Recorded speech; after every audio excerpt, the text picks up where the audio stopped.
હવે લગભગ 400 થી 500 માણસો અટવાયા છે। પેટ્રોલિયમ કંપનીઓના નિયમોથી પંપ માલિકો જે છે તેઓ પણ મુશ્કેલીમાં મુકાતા જોવા મળી રહ્યા છે। 4 થી 5 કલાક રાહ જોયા બાદ જ ખેડૂતોને ડીઝલ મળી રહ્યું છે। તંત્રના પૂરતા ડીઝલના દાવા સામે વાસ્તવિકતા જુદી હોવાનું ખેડૂતોએ કહેવું છે। આજે મારા 3 ટ્રેક્ટર બંધ છે। આજે પલ્લાવ લોતરીને કલટી 3 કલાકથી આપણે શું કહેવાય 7:30થી અમે ઊભા છે। સવારથી ભૂખ્યા તરસ્યા તાપમાં ઊભા રહેવા ખેડૂતો મજબૂર બન્યા છે। આકોના ચોકડી અને હરિપુરા નજીક પંપ પર જ ડીઝલ ઉપલબ્ધ કરાયું છે। હજુ સુધી તમે અમારી ચેનલને સબસ્ક્રાઇબ નથી કરી તો અત્યારે જ ન્યૂઝરૂમ ગુજરાતને સબસ્ક્રાઇબ કરો, ફેસબુક અને ઇન્સ્ટાગ્રામ પર ફોલો કરો।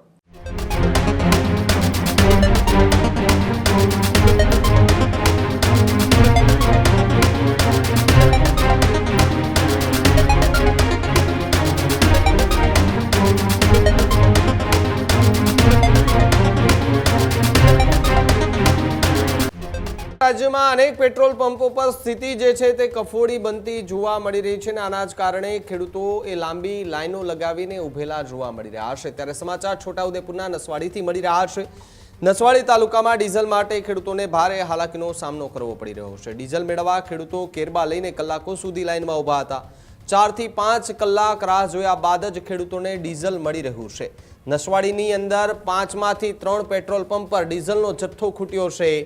તંત્રના પૂરતા ડીઝલના દાવા સામે વાસ્તવિકતા જુદી હોવાનું ખેડૂતોએ કહેવું છે। ખેતી સિઝન વચ્ચે ટ્રેક્ટર માટે ડીઝલની ભારે જરૂરિયાત પડી રહી છે ત્યારે ખેડૂતોને પ્રતિ વાહન માત્ર 2000 રૂપિયાનું ડીઝલ મળવામાં આવતું હોવાનું પણ આક્ષેપ કરવામાં આવ્યો છે। ટ્રકોને હજારો રૂપિયાનું ડીઝલ મળે તો ખેડૂતો સાથે અન્યાય કેમ તે પ્રકારનો સવાલ ખેડૂતો કરતા જોવા મળ્યા। સવારથી ભૂખ્યા તરસ્યા તાપમાં ઊભા રહેવા ખેડૂતો મજબૂર બન્યા છે। નસવાડી તાલુકાના 210 ગામોમાં ખેડૂતો ડીઝલ સંકટથી પ્રભાવિત થયા છે ત્યારે આકોના ચોકડી અને હરિપુરા નજીક પંપ પર જ ડીઝલ ઉપલબ્ધ કરાયું છે। કડવા અને રતનપુરા નજીકના પંપો પર 3 દિવસથી ડીઝલ ખૂટ્યું છે ત્યારે વધુ વેચાણનું કારણ બતાવી એક પંપનો ઓનલાઈન કોડ બંધ કરાયાનો દાવો પણ કરવામાં આવ્યો છે। પેટ્રોલિયમ કંપનીઓના નિયમોથી પંપ માલિકો જે છે તેઓ પણ મુશ્કેલીમાં મુકાતા જોવા મળી રહ્યા છે।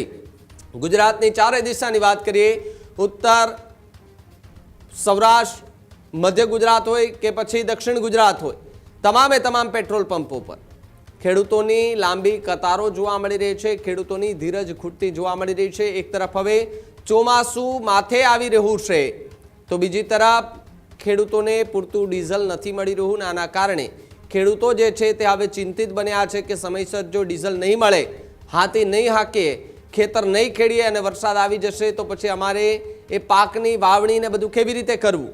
અમારી મહેનત આખી પાણીમાં વહી જશે। અહીંયા લાઈનમાં ઊભા રહીશું તો ખેતરમાં કામ કોણ કરશે?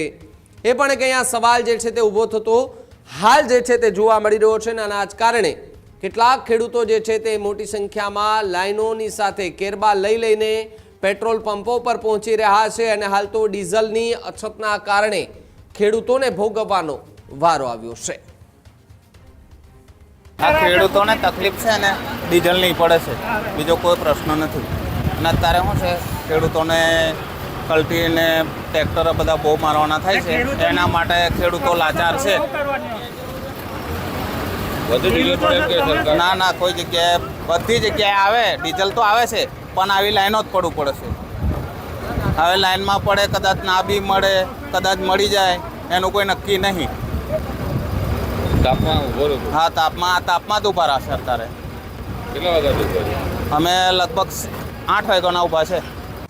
50 લીટર ઓછું પડે ડીઝલ, કારણ કે આ ટ્રેક્ટર લઈને આવે તો ડીઝલ હાલે, કાર્બોમાં જેટલું જોઈએ એટલું 20 લીટર હાલે, બરાબર? 20 લીટરમાં શું થવાનું? હોય ટ્રેક્ટર લાવવાનું નથી પહોંચતું, ના પોઈન્ટ આવવા જવાનું 5 લીટર ડીઝલ શું પી જાય હે એ પડે।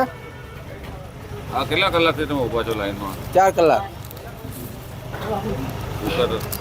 હા, તો ખાવા પીવાનું નાસ્તો કરીએ જ, ખાવા પીવાનું કઈ ના મેળ પડે, કારણ કે આ કારબા ખેવાના હે।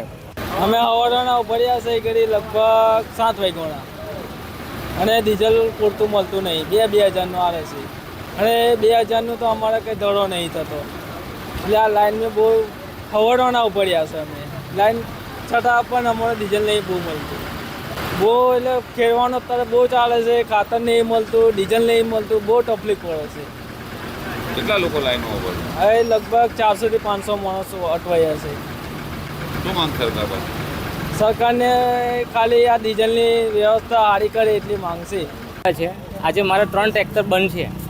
આજે પલ્લાવ લોતરીને કલટી 3 કલાકથી આપણે શું કહેવાય 7:30થી અમે ઊભા છે. આજે 20 લીટર આપે આપણને ખેડૂત, તો આપણે શું કરવાનું? મતલબમાં આ બધા અમને પાણીની સગવડ નહીં, તે બી અમે 20 લીટર લેવા માટે અમે ઊભા છે અહીં ગાડી. તો આ વસ્તુ ના ચાલે. એટલે સરકાર હમણાં ચૂંટણી પડી ગઈ એટલે સરકાર હમણાં એને ફોર્મ જ કહેવાય, ગમે તેવું કહેવાય. આપણા ખેડૂતોને લૂંટીને અમે હેરાન થઈએ છીએ. આજે અમારા ખાવાનો રોટલા નહીં, 10, 20, 50 રૂપિયા કે 60 રૂપિયાનો રોટલા અહીં ડીશ મળે છે આપણી, તો ખાવાના કેવી રીતે? એટલે કહેવાનો મતલબ સરકારને હમણાં છે ને ખરેખર એમને બતાવવાનું છે. અને તમે એક બી નેતા અહીંયા આવીને ઊભો રહ્યો હોય ને તો આપણે કહીએ, એકબીજાને નહીં અહીં ઊભા રહેતા. ફોન કર્યો તો ફોન નહીં ઉપાડતા. એટલે કહેવાનો મતલબ માણસ એક કાર્બોમાં 20 લીટર આપે છે, 20 લીટરમાં શું થાય? છોટાઉદેપુર જિલ્લાના નસવાડી તાલુકાના આ હરિપુરા પેટ્રોલ પંપ છે. હરિપુરા પેટ્રોલ પંપ પર સવારથી ડીઝલ લેવા માટે લાઈનો લાગી છે. આપ તસવીરોમાં જોઈ રહ્યા છો, આ ખેડૂતો છે ધમધોકતા તાપમાં ડીઝલ લેવા માટે સવારથી આવ્યા છે. અલગ અલગ ગામોમાં ડીઝલ લેવા માટે ખેડૂતો પંપ પર લાઈનો લગાવે છે. ફક્ત 2000નું ડીઝલ આપવામાં આવતું હોવાથી ખેડૂતોને મુશ્કેલી સર્જાય છે. આ જે લાઈન પડે છે, આવી લાઈનો હરરોજ પડી રહી છે. અલગ અલગ પેટ્રોલ પંપ પર આ રીતના લાઈનો લાગતા ખેડૂતો જે માંગ કરી રહ્યા છે કે અમને ડીઝલ મળવું જોઈએ. ખેતીની સિઝન છે, ખેતરોમાં ખેડાણ કરવાનો સમય ચાલી રહ્યો છે, ત્યારે ડીઝલ ના મળતા લોકો મુશ્કેલીમાં મુકાયા છે. પંપો પર ડીઝલ આવે છે પરંતુ ગણતરીના કલાકોમાં જ પૂરું થઈ જાય છે. Rafiq Dhaniwala, news room, Chhota Udepur.